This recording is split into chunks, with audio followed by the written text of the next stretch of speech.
Let's make a cramp Korean side dish with gochujang. So delicious. So today I harvested some fresh ramps. And so these are wild leeks that you get in early spring.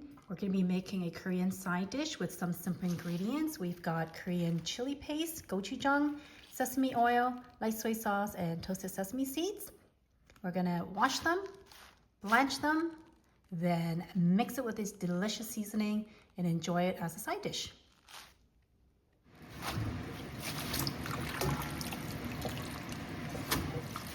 We've washed the ramps clean, we've drained them. Now we're going to have to blanch them, and to blanch them I'm going to put a little bit of olive oil.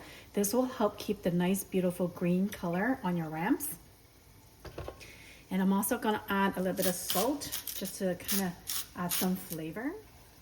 Then we're going to place the ramps into the boiling water for about 30 seconds. If you like it more tender, maybe about a minute, but I'm okay with 30 seconds. I like it to be a little crunchier. We're going to take these and put it in cold water to stop the cooking process.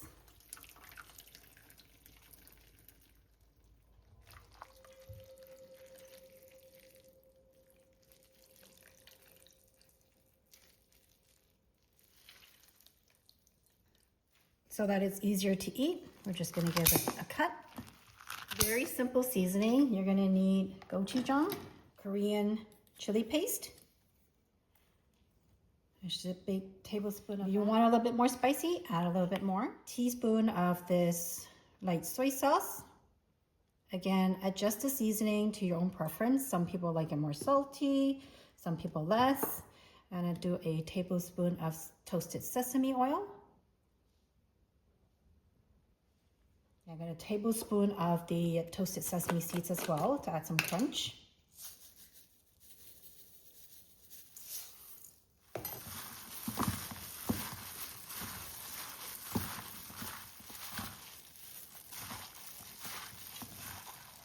You can eat it fresh like this. Like me, I like to leave it in the fridge overnight. When it's chilled, I enjoy it with rice, maybe a fried egg.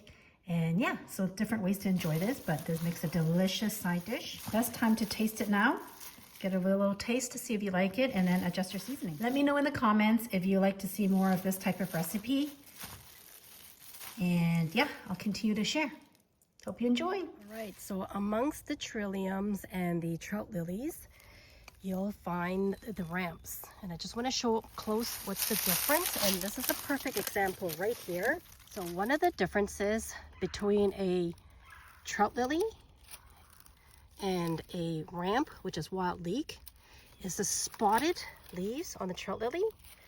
And look at these, ramps have no spots on them. And if you look at the root, and I normally don't do this, but I'm doing this just to show you, on the wild leek, if you pull it out, you get a bulb, right? So in order to know if it's truly a leek, a wild leek, you're gonna have to sniff it. All right, here's another note. You might see a lot of ramps in the area, but to make sure that you're foraging sustainably and for them to come back every year, you're not gonna remove the roots, and you're only going to pick 1 or 2 leaves off the plant. I always generally leave 2 on a plant so that it can grow back every year. And what you do is just take the leaf, and in that way, the next years to come, they'll always have wild leeks growing in the same area. So when you're foraging, make sure you forage sustainably and leave the roots, leave some of the leaves, and just take what you need.